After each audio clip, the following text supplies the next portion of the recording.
Listening to this Belly Up Sports Podcast Network product. Some said we go belly up, so we made it our name, and we're still here.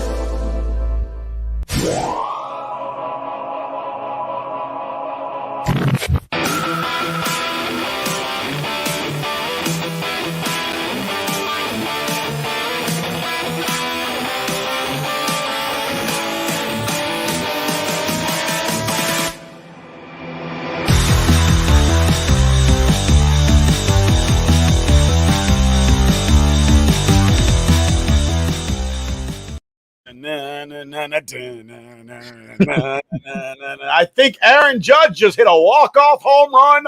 Goodbye, baseball. Hello, Aaron Judge. Yankees win 1-0. Ninth inning, walk-off home run, Aaron Judge. Oh, that was live. That was perfect. So welcome to the special episode of the School Addicts podcast. We have a great interview today with Biko and Zack from the Savannah Bananas. We're really excited about this. For those of you who don't know, Savannah Bananas are it's a college minor league ball club. They're one of the hottest tickets right now. They sell out pretty much every game. They are Coastal Plain League, like a summer league for college players. It's very similar to the Cape Cod League. If you're familiar with the movie Summer Catch, starring Freddie Prinze Jr., Matthew Lillard, and Jessica Biel, which is obviously in Cape Cod, Massachusetts. This is very similar, except it's down south. Coastal Plain League, named after a league that played out there in like the 30s up until like the 70s. Oh, is that right? I didn't know that. It's been around for about 20 years. I did my research. I understood the assignment. You understood the assignment. So we're going to play a quick video from the Savannah Bananas just to give you a little, insight into what they do. They do a lot of fun stuff, a lot of intros. It's all around great stuff. You follow it on TikTok. It's on YouTube. It's viral. It's been on ESPN, ABC. It's been all over. So we're going to play a quick video, and then we're going to bring Zack and Biko on right after the video. So here we go. It's better than any sporting event I've ever been to. Yeah! Here in Savannah, we've got the #1 place to come to and watch baseball. You've got to see it for yourself. There is going to be moments in the game where you're like, I can't believe that just happened. Or, what is this? Everybody! Are you kidding me? Inject this in my veins. This is chaos. I'm all in. Over the weekend, the bunch going viral once again. That whole story it's a movie waiting to be written. Now, the themed hitter walk-ups might be my favorite thing in baseball right now. They get to introduce themselves on the microphone.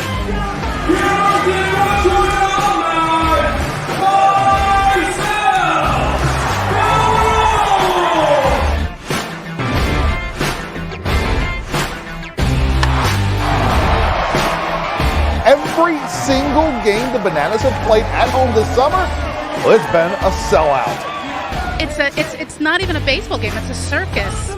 It's a circus. And I think the sold-out stands, say it all. The key is to continue to focus on how you can make it nonstop fun, make it faster, and make the entertainment never stop. We can play in pants, we can play in kilts. We're just a good baseball team. We're out here having fun, and fun wins. Every single night is someone's first game. It's opening night for somebody coming out every single night. Yeah, you may be 5 miles from home or 2 miles from your office, but when you step foot in the historic Grayson Stadium, it's like you're at Disney World. The famous Savannah Bananas are coming to Mobile in the near future.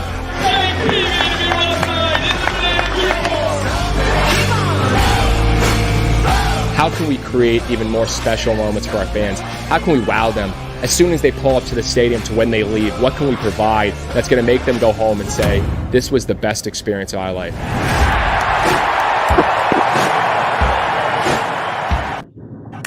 And now we welcome Zack and Biko from the Savannah Bananas. What's going on, guys? How you doing? How are you guys? Thank you guys so much for having us. We're fired up to be here. Yeah, appreciate it. We have Biko driving, but it's all right. We'll go in and out. But we'll speak to both of you. So, Zack, you're the director of entertainment.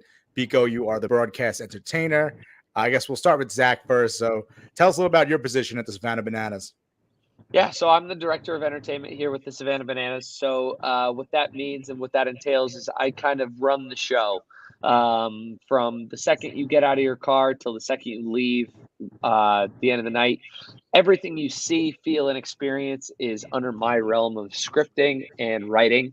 I focus mostly on the live game entertainment as well as some of the digital content. However, very, very, very limited on that aspect. But for the most part, it is what you're experiencing inside and live in action for the Savannah Bananas game. Nice. It's obviously worked very successfully. It's on TikTok. I mean, you're the one do you put this up on TikTok? Is that your idea or that's? So how it works, and it's something we'll probably get into later on today, but it's called the Circle of Life. I don't do anything with filming or putting onto the TikTok. For me, in my position, my job is scripting how the things you see on TikTok get on the field. So what you see on the field live is more of my side, and then our amazing film team led by Yvonne Trezak, our director of film and production, he'll capture it, and then it gets put out to our marketing team ran by the lovely director of marketing, Kara Heater. She puts it out into the world of social media, Facebook, Instagram, TikTok, that whole 9 yards. So it's one big healthy team. Yeah, so we'll get into that later about how you come up with some of these ideas. Some of these stuff is wild. But Biko, so tell us a little bit about your side of it, the broadcast entertainer. Tell us a little bit what you do there. Yeah, sure. So, when I joined the team in 2020, what Jessie Cole, one of the co-owners of the team with his wife, Emily, wanted was the most educated fan you could ever have with some broadcasting acumen to boot. So, a big J journalist out of Syracuse University. I come in with a play-by-play repertoire and try and paint the picture of what is happening in Bananaland, what Zack and all of the crazy crew have created. And, I'm the play-by-play voice that you'll hear if you're watching online on YouTube. So, I'm just trying to give everybody at home who are not lucky enough to be one of the 4,000 plus strong in Grayson Stadium as close to an in-stadium experience as possible. That's awesome. And I just go a little bit. I've read both your bios on the website. Nick, I know you have a question. I do. So Biko actually kind of resembles a friend of mine who's also a journalist graduate from the University of Syracuse. My friend John Jastrzemski, who's previously, he has his own show right now on Spotify.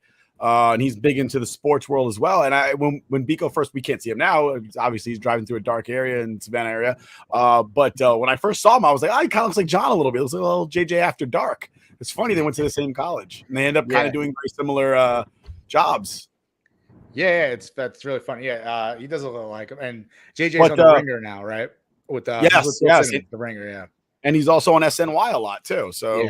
Yeah, he does a lot of that. But actually, I watched that clip. I saw that clip, gentlemen. And first of all, I immediately, stroked me slowly. I heard the music and I was like, oh, yes, let's go. I immediately had flashbacks to Billy Madison. Not Billy Madison, sorry.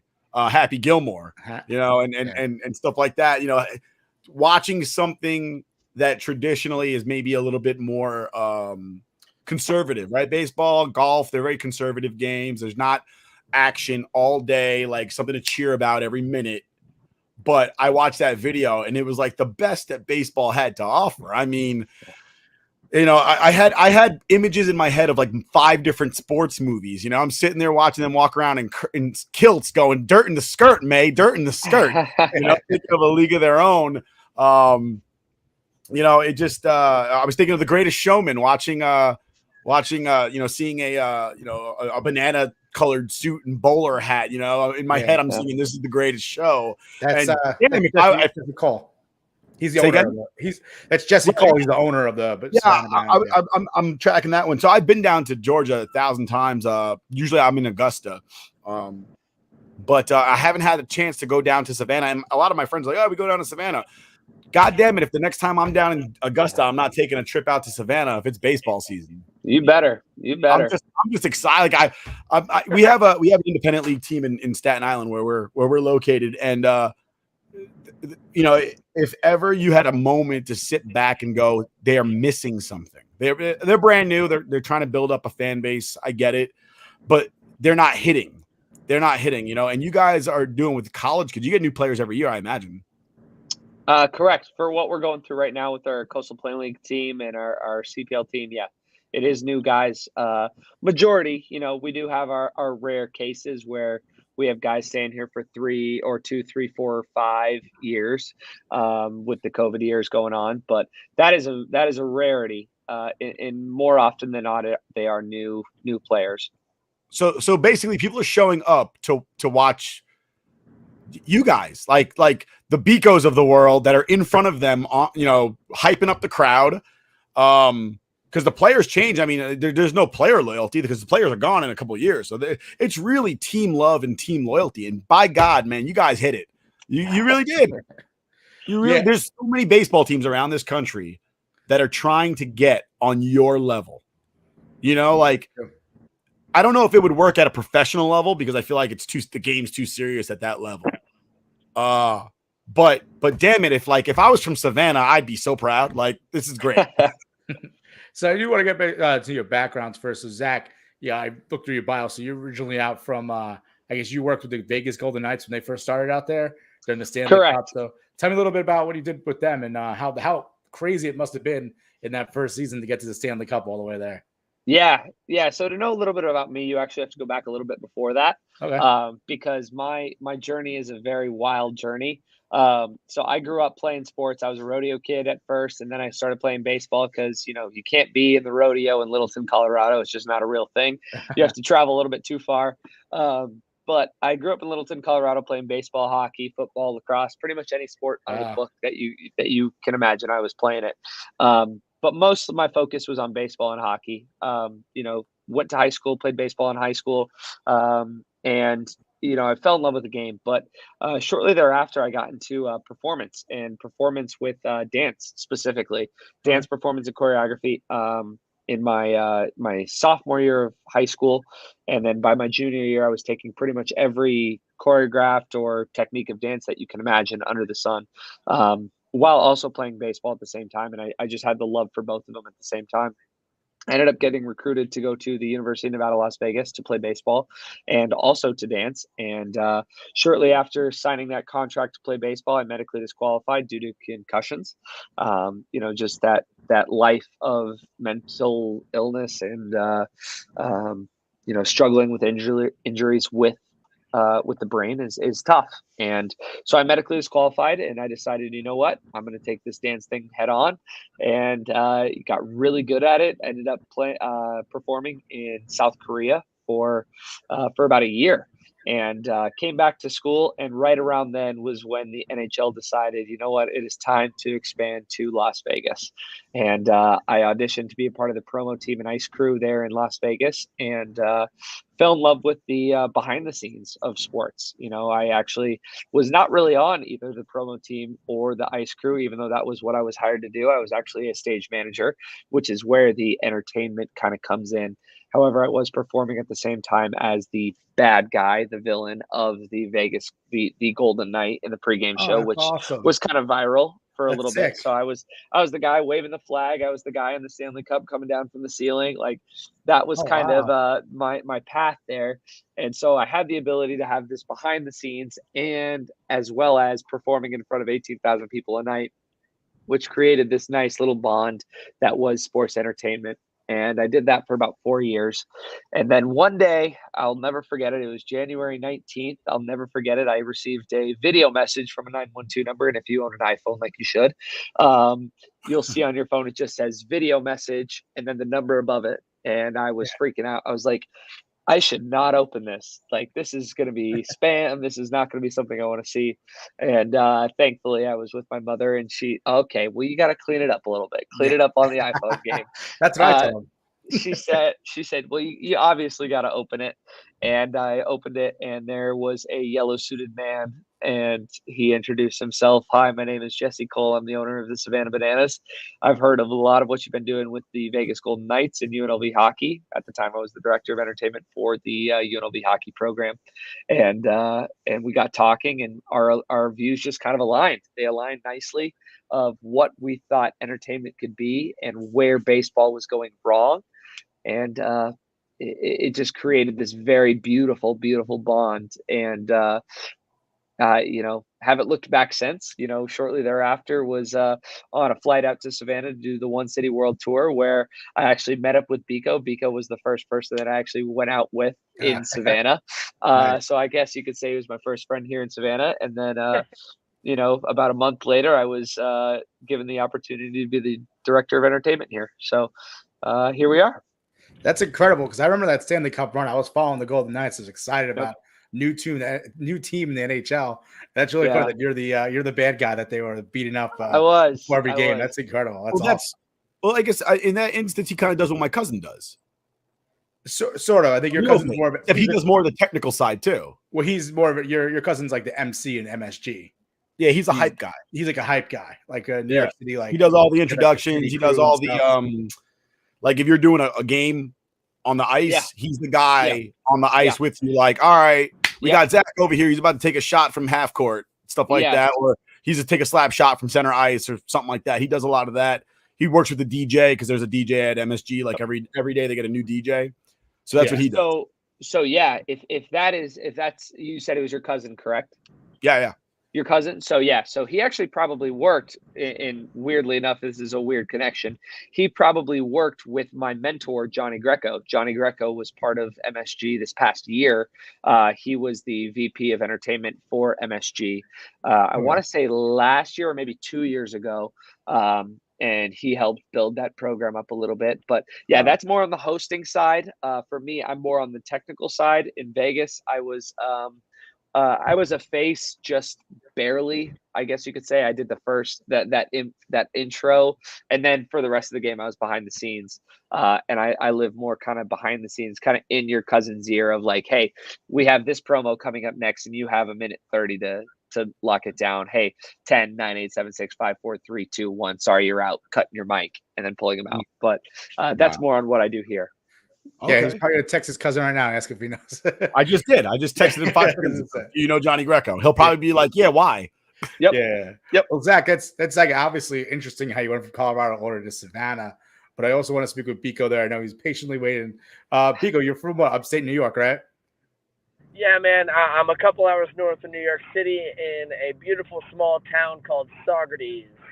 Yeah. Oh, I know Saugerties. That's right over there, over there on the way to Coxsackie and Ravenna and all that. Yeah, man. Cairo, Catskill. That's the Hudson Valley, man. Yeah, you're in the Hudson Valley area. So my question for you is, what brought Hudson Valley kid all the way down to Savannah? How did you make your way to the Savannah Bananas?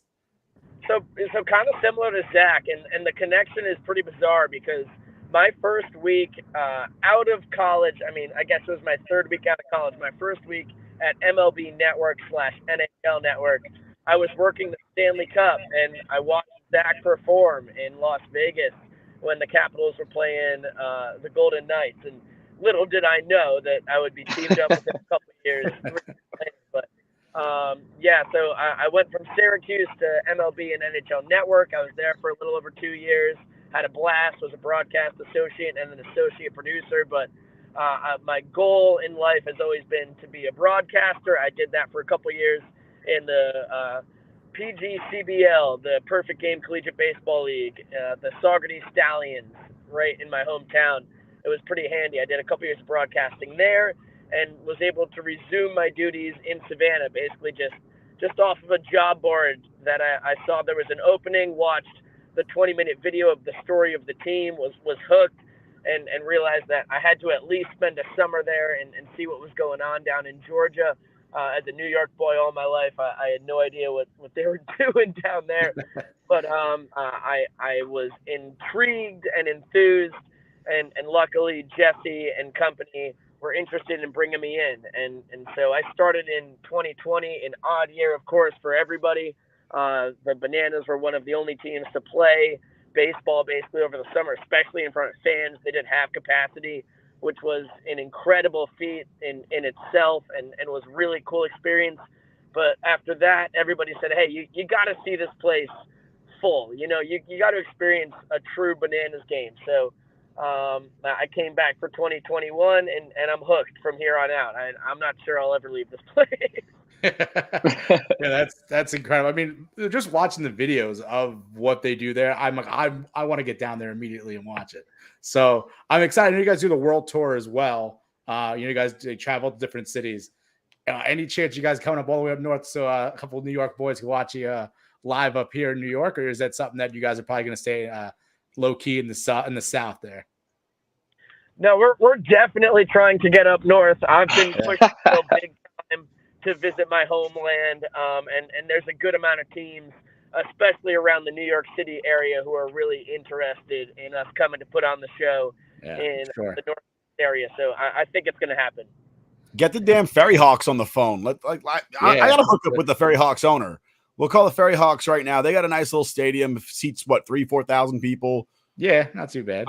I think you guys could sell that place out. I'll be there. I'll be there with 30 of my best friends. I'll be there. Yeah, I love it. So I can pretty much almost promise that we'll be up in that area. If you guys come, we'll buy you a beer. We'll get you a beer from our local Staten Island brewery. It's right near the stadium. We'll get you guys. You're speaking our language real nicely. We'll get you a beer. I'll get you a scotch. Yeah, even better. So I wanted to ask you guys. My question is because obviously the players have these awesome intros. They have. We actually played once in our podcast. The guy coming up with the bat on fire. Yep. We've hold on. Before you get any further. He swung that bat, didn't he, during the at-bat on fire? Yeah, he did. We showed it. Yeah, Isn't that a little dangerous? I'm just like, I used to catch in high school a little bit. If that ball catches on fire, it's coming at me on fire at 90 miles an hour, maybe a little bit more. Not a little dangerous. I'm just thinking out loud, I remember seeing that going, who is the does everybody agree on that before he shows up there? That's a me there. So, but does the batter agree and the catcher agree and the umpire agree? Nope. Just willy nilly. Nope. So how that one kind of went?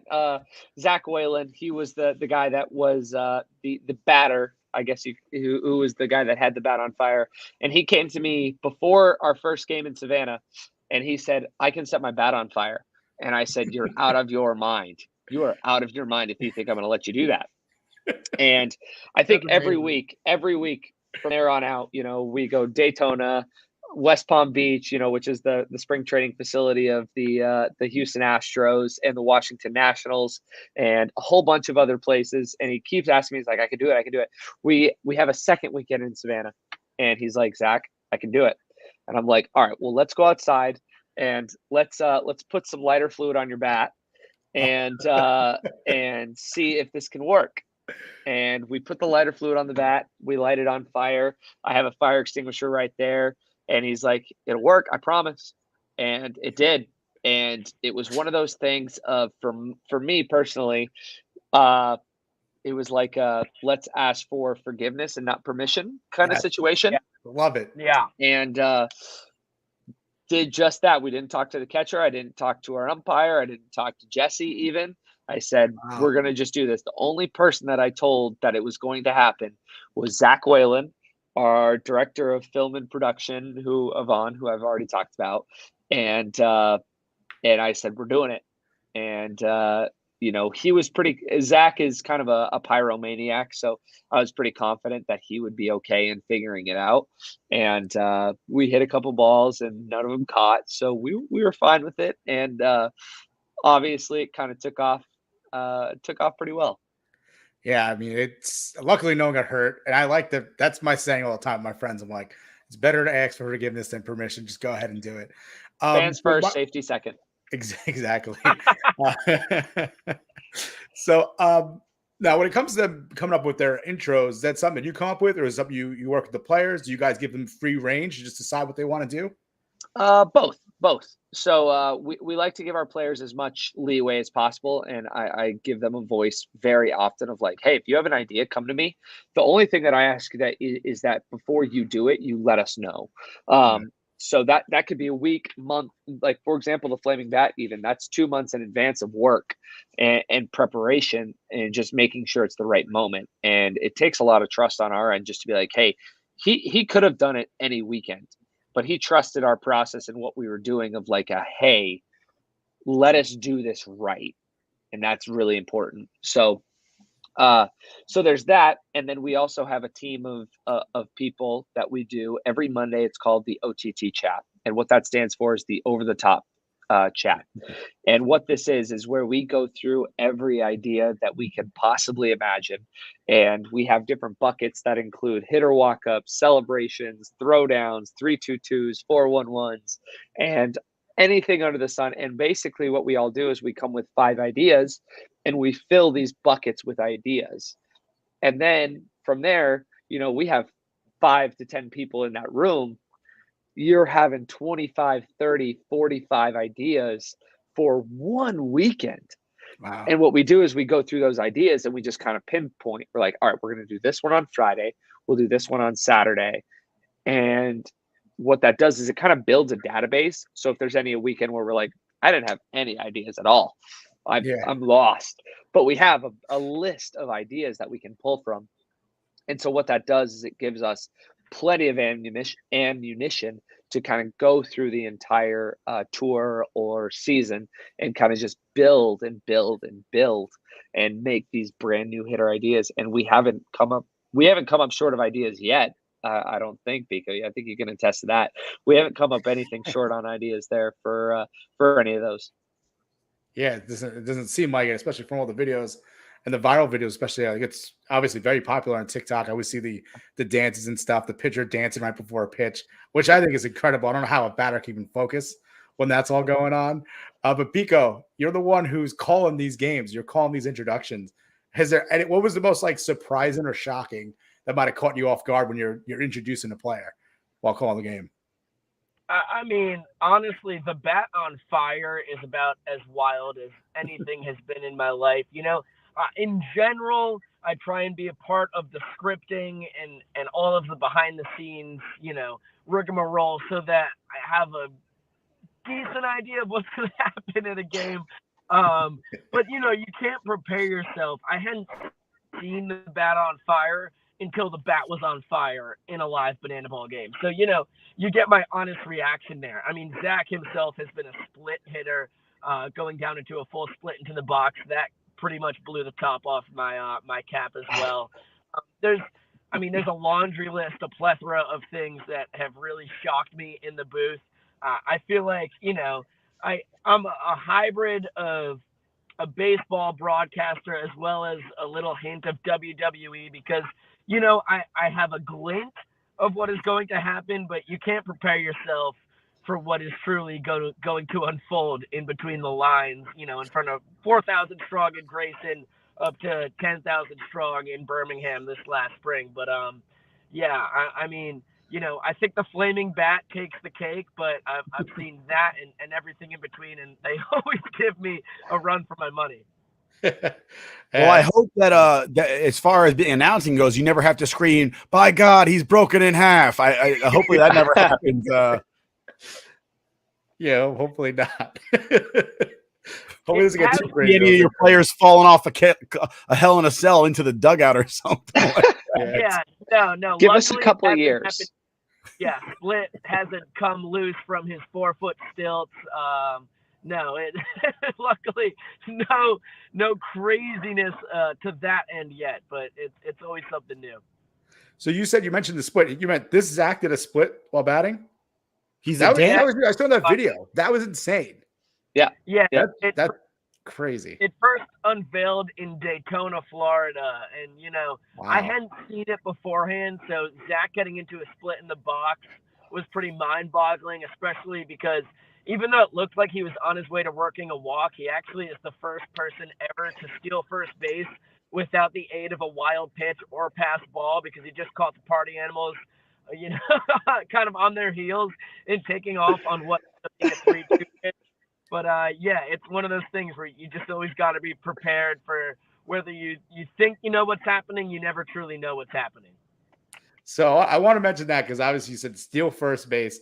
Obviously, traditional baseball people are probably like, what the hell are you talking about? You can't really steal first base unless it's a pass ball. So get into banana ball, because when you guys do the travel, you guys do banana ball, right? That's like where you guys have the different rules. So I pull up the rules real quick here. And I guess, Biko, you're the one who's called these games. Kind of run us through this. What are the rules here? What makes banana ball different from traditional baseball that we're used to seeing? Yeah, so right off the bat, every inning counts. I feel like the best way to explain it is it's kind of like tennis. It's match play, or golf if you're just trying to win a hole. If you win an inning, you get a point. If a team gets 5 points to win the game, there's a 2-hour time limit. So whoever has the most points at the end of the 2 hours, if no one gets to 5 points at that point, they win the game. After that, there's no bunting. There's no mound visits.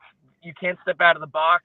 Those are all, besides bunting, that's basically just a bunting sucks. Is basically everything behind that. That was one of the rules I remember. Yeah. Yeah, but the mound visits and the no stepping out of the box, that's a pace of play thing. We're trying to increase the speed of the game because we're living in a TikTok generation. You got to be able to get a ball game in within 2 hours to capture everybody's, attention and keep the people moving. But besides that, if the game is tied and goes to what would be extra innings in baseball, it is a showdown tiebreaker. That's baseball's version of a shootout in soccer or hockey. Pitcher on the mound, one guy on the infield grass, and you've got to score a home run. You got to make it all the way around the bases if you put it in play, or else you're out. And it's kind of match play in that state. And then my favorite rule of all is if a fan catches a foul ball on the fly, it's an out.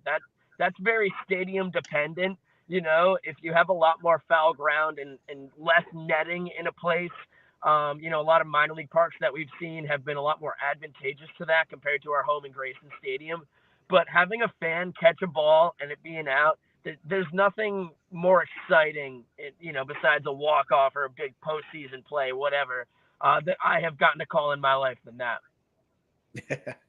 That's the greatest thing in the world. Yeah, that's a great because in my head, I imagine Steve Bartman in my head just interfering. Like, imagine you're the fan that your team is winning or losing, and they need a hit, and you're at the home stadium, and you catch the ball. You want the foul ball so bad, you're like, I'm not letting this hit the floor, and you cost your team the game.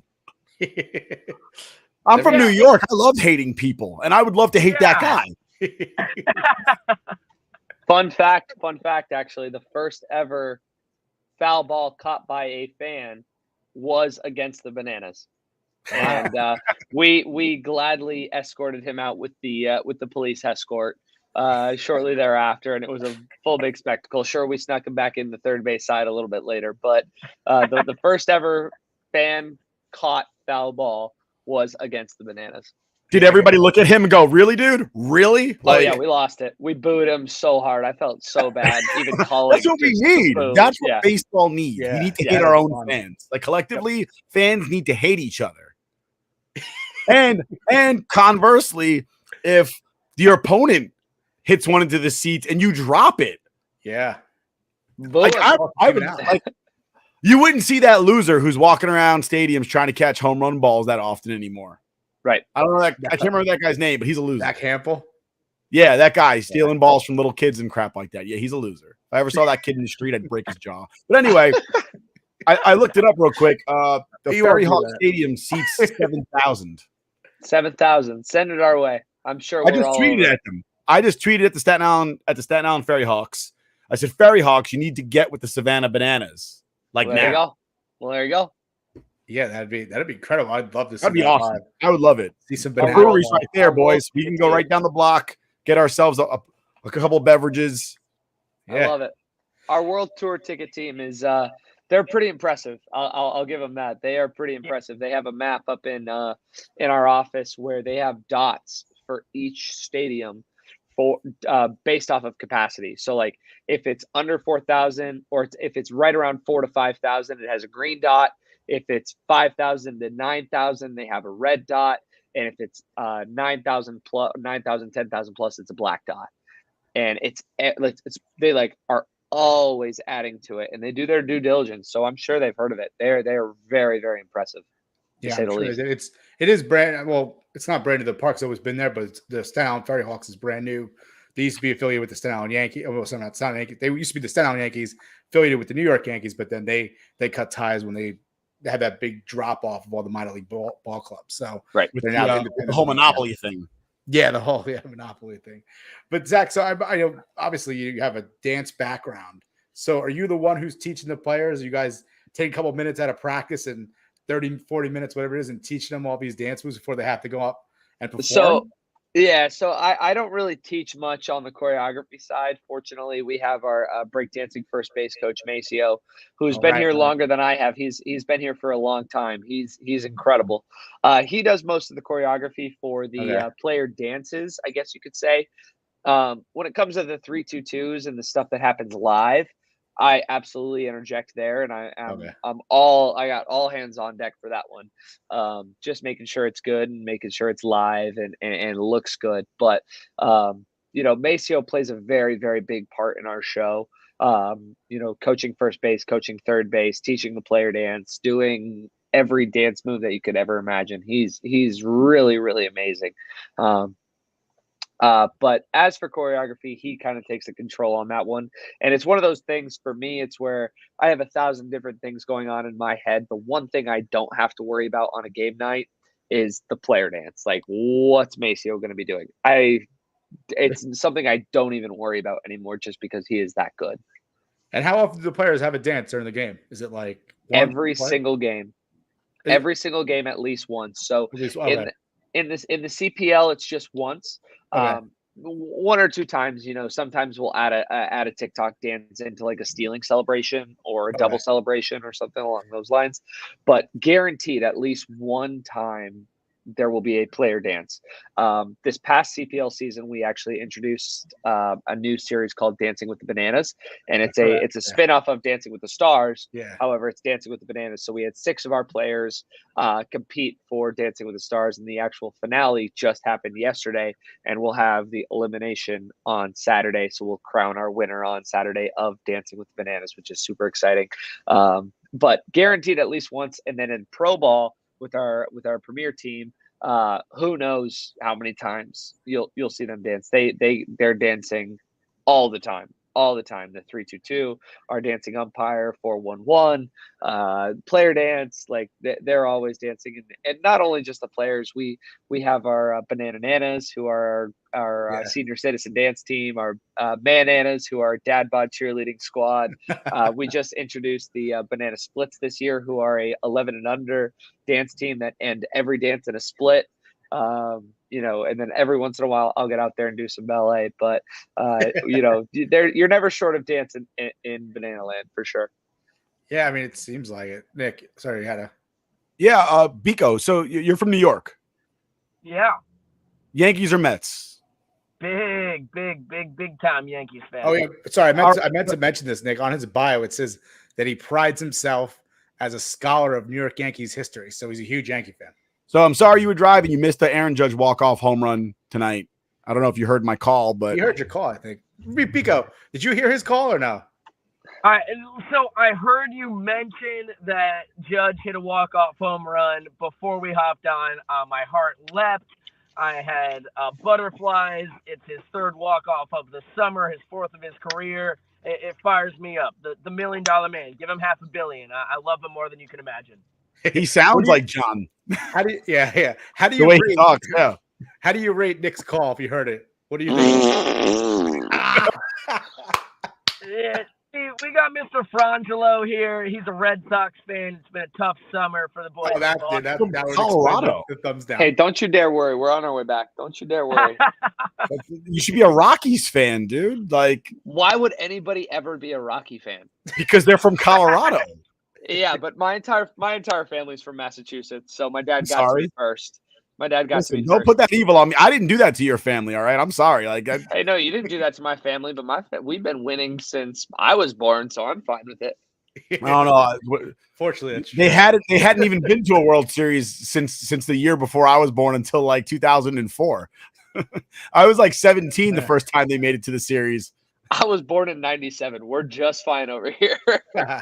He got the Patriots, he got the Celtics, the Bruins. But so my question is, Biko, being a Yankee fan and being a play-by-play announcer for the Savannah Bananas, do you do like a John Sterling-esque delivery for home runs and calls like that? Do you have your own little, Michael K, see ya, anything like that you've got going on? No, man. I grew up without cable, so I'm a John Sterling and Susan Waldman diehard fan. I've done the it is high, it is far, it is gone once in a while in my life. But in general, I think all of the great generic home run calls have been. So I try to mix it up when it comes to the long balls. I definitely pick and choose a little bit of this, a little bit of that. I'm a big Sterling fan, no matter how many calls he messes up in his, 83-year-old in his senility year calling Yankees baseball. But no, I try and blaze my own path and bring something new to the table, because there's so many incredibly talented broadcasters, and personally, I feel like every signature home run call that could possibly be created has been taken. I try and keep it loose on anything that leaves the park. Well, you know how Michael Kay came up with his, right? No. I actually don't know that story. Very innocent, quick story. He basically said, I went out on a date with a girl, and as she left, she said, "See ya, wouldn't want to be ya." Oh, woof. And he just cut off the "wouldn't want to be a" part, and it was "see ya." So you never know. It's a very innocent thing. Somebody could just say something to you like, "Catch you later," and you're just like, "I won't catch you later." Home run, something stupid like that. I will honestly interject here, because Biko is entirely too humble for himself. He is a very humble human being, and I don't think he gives himself enough credit. He is one of the most creative callers in sports, and it's not close. Like his calls are some of the most thesaurously correct calls I've ever heard in my life. We this past week, he is a human thesaurus. He is fantastic at calls. Is that a word? I don't know if that's a word. I'm making it up as I go. I think I just had a stroke trying to say it. Yeah, that's the word to say. I think I just got a list trying to think thesaurously. It was probably there probably was one in there, but we just had a walk-off literally like 3 days ago, and just it was a steal that turned into a 5-6 hole single, and the call was fantastic just from the steal. It reminded me a lot of the Sandlot, of just Benny the Jet's taking off. He's going home, and just that build and the build and the build, and then the climax of just the win. And then what you had which was very special, was just the silence. Like he knew when to drop off and let the crowd take over, and the chill bumps. And I still get them today. Like every single time Biko has a call, he crushes it, and he will never say that, but I'm allowed to say it because I'm on this podcast with him right now, and he won't say it, but I will, and it's fantastic. And Zach, as you're talking about it, I'm looking it up, and I actually have it here. Let's see it. Yes, I was going to say, can we get it? Show it. Let's see it right now. Let me get because it's on my Twitter. So I miss the days when we had an intern. Yeah. Let's see. Gotta talk to the network about getting us another intern. Our intern got too big for us and got his own show. Now here's Biko's page. Yeah. And golly. Why is it not loading for me? Sorry, my computer's running really slow right now. Maybe I'll just play the sound instead of sharing it. Let me see if I got it. This is great radio. Play the sound without sharing. Yeah, I'm gonna stop the share. Look at that. Yeah, there you guys. Here we are. Let me stop the share. It's not. Oh, here it is. Patrick takes off for third. It's a grounder to left. Grace is going to come on in. The Bananas win the ball game. 3 runs in the 5 of the 9th. DR, your hero. Oh man, that's silence. And we were getting no hit that game. We were getting no hit until the 9th inning. Yeah, that was the craziest part of it. And Zach, you flatter me. I love you, buddy. I appreciate it. You're right. I will never say anything like that myself. But it's one of those things. I feel like I try and model myself off of the kind of Jason Benetti, Bob Costas, Matt Vasgersian, Joe Davis, an amalgamation of some of the best broadcasters of our time, and just say what you have to say to build the moment, and then get out, because the video is what's going to carry it, and the sound of the stadium is going to tell the story. But Yeah, you're true mensch. You're the best in the business. I appreciate you, Jeff. Appreciate you, Jeff. I'm not gonna lie, Rook. That audio sucked, so I'm gonna play it because my audio. Play it again. Play it again. Let's see this. Madron takes off for third. It's a grounder to left. Bryce is going to come on in. The Bananas win the ball game.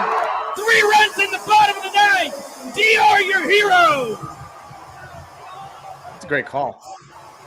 It's a good job there, Biko. I know you obviously you're a humble guy. You won't say, but that was a very good call. With the video too, and what was going on in the game, like it's one of those things where it's just a build. Like we had a double steal before, and so many things just led up to it. And I might be biased just because I was living it in the moment and then went back and listened to it. But man, Biko, unbelievable guy, unbelievable at his job. Are there guys? Is there anybody else out there? Do you have how's it go? Often imitated, never duplicated. Is there anybody else trying to do what you guys are doing out there that you know of, and you're just sitting there looking at them like, not quite, guys. Nice knockoff, but you're not getting it because they're not I'll be honest with you. If there is somebody out there, you're not getting it. All right, you're just not, because I don't see you on ESPN doing crazy stuff. I just don't. Like I see the Bananas.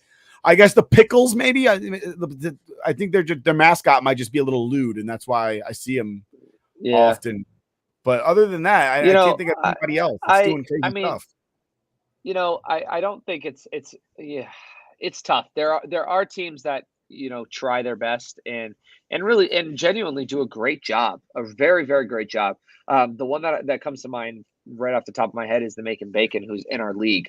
They do a very great job of content and production and social media, and same with the Portland Pickles. They do a great job as well in creating attention.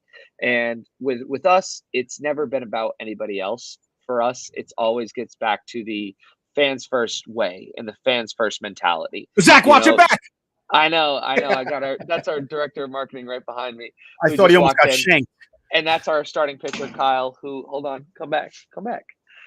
He's the guy that's been behind the 3-2-2. So he's the main starting pitcher. He's one of our, he's our ace. He's our ace on our we can't read that, man. What's that say, dude? Yeah, what did it say? That said 3-2-2. Each one of us, we have 3-2-2 actually tattooed on us because of how much it's meant to us. So for me, 322 here. He has 3-2-2:1 for the pitcher. Same with our other pitcher that's done it is Christian Dearman. Our shortstop has it, Ryan Cox, 3-2-2:6. Center fielder has it. All of us have a version of the 3-2-2 because it's meant so much. Yeah, I might have blinked out. Yeah. So the 3-2-2, it's the third inning, second batter, second pitch. Okay. And what that is the moment where you've all seen it, where the pitcher in the middle of an at-bat actually starts dancing in the middle of the at-bat. Okay. The drop challenge, the Beyonce, the Lizzo. The Lizzo one. All of those are what are called the 3-2-2 because it happens in the same moment of our game. And the 3-2-2 has curated over 100 million views between all of our social medias. And it really means a lot to all of us because I don't want to say it's one of those moments that is life-changing, but for us, it kind of was in the Bananas world. We're building from 2016 when TikTok started to come around to, right before the tour started. We're trying to get to that million mark. We're sitting right around 999,000. And finally, the 3-2-2 is born. We hit 1 million. And before we can even celebrate hitting 1 million followers, we hit 2 million followers. Wow. So because of this one moment, it kind of catapulted us into this new, I don't want to say new level, but this new, just this new thing of that we hadn't really experienced before. And it took the world by storm in our views and everything along those lines. And the 3-2-2 became very special to everyone. And even our director of marketing, our marketing coordinator has it. We all have it because of how much it means to us and how special it is. And it comes back to kind of what we were just talking about of that fans first mentality of like, we're always born fans first, and what everything we do is going to be fans first. But it even goes back to how we're hiring. Our hiring process is very intense and intentional. And that's kind of why you've never seen anybody duplicate what the Bananas have been able to do, which is, we are very, very, very intentional on who gets in here. We're not looking for the best candidate. We could have someone who's had 50 years of experience in the world of marketing or tickets or merchandise, but if they're not the right person and they're not the right culture fit, they're just not going to fit and it's not going to work. So something that Tyler Gillum has always said is we're looking for our kind of guy. We're looking for someone that fits our culture more than is the best player on the baseball field or the best marketer or the best entertainment guy. We're not looking for that. We're looking for someone that's going to fit in with the culture and it's going to make us better and is going to live the fans first way. And that's why the 3-2-2 is born. That's why we're successful. It's the foundation of who we are. Fans first, right person, right staff, right players. It's interesting. You got to dance. For some reason, they decided to keep bringing me around my dancing. Like they say, he could dance if he wants to. He could leave his friends behind. Say that. Well, I guess we're gonna wrap up here soon because we're taking a lot of more time than we originally requested with you guys. So I know Biko's still in that car waiting for someone to pick up. But Nick, do you have any final questions before we wrap up here? What's it like working for Jessie? Yeah, good question. Zach, you're the man who works with Jessie pretty much 24/7. Yeah. So I feel like it's all you, buddy. Yeah, I mean, I think Jessie and I both have a very high expectation for what we do here. He demands a lot, and I demand a lot out of myself, and everything we do. Him and I, we call it in the lab a lot of just idea creation and everything like that, and we demand a lot of each other. Which is good. It has that intensity that requires to make us great. We have such a high expectation for what our show can be. Right now we get coined a lot of the greatest show in baseball, but that's not our goal. Our goal is to be the greatest show in sports. And so it's taking us from this level here and taking it to the next level. What is that next step? And what that requires is sometimes being a little intense, and we get on each other a little bit, but it makes us better every single day. And, having someone to push you to be the best you can be is something that isn't replaceable and it's not findable. You're never going to find another owner in all of sports that is in the crowd as much as he is. He is out there. He's hosting every promotion that we do on the field. Every team, like your cousin, he's a host. He runs these promotions and everything like that. That's Jessie, who is the owner of the dang team. And that needs to be that's something that people don't necessarily realize. Yeah, he's out there wearing a yellow tux and he's getting out of his comfort zone, but that's the owner of the team at the end of the day.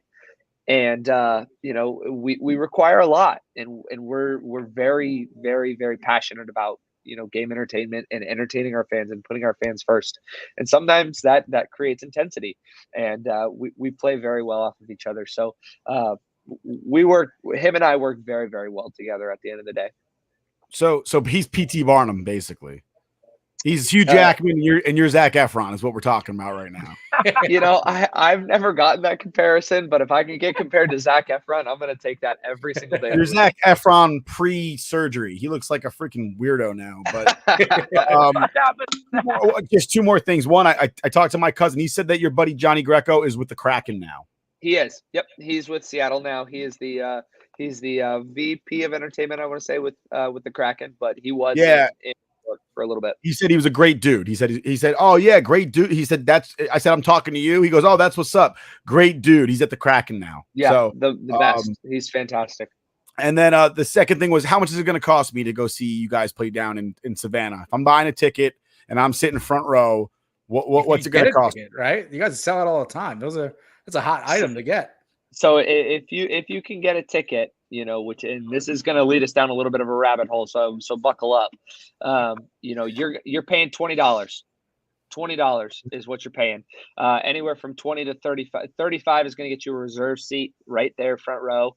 But this is what kind of makes us different, and this is what makes us amazing.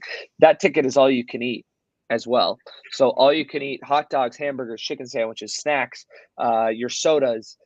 You're not paying $30 for a beer. I can promise you that. You're going to pay $6 for a beer.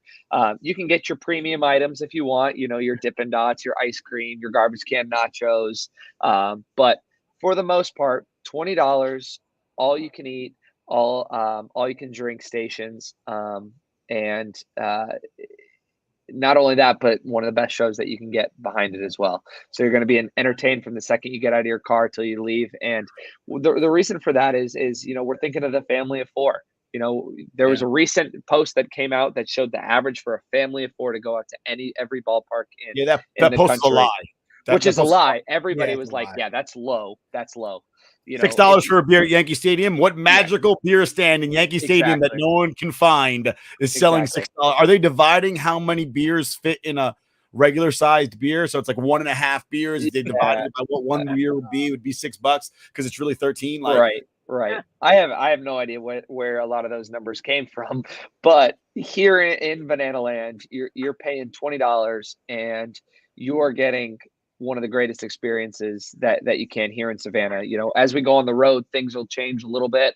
But here in Savannah, $20, all you can eat, your $6 beer and a family of four can come enjoy one of the best games and best shows in sports and a great baseball game with a great product for, a little right around $100 max, unless you're walking out with the entire Bananas store. You are my ambassadors of Quan. I was going to say $20 for a ticket. That's just bananas.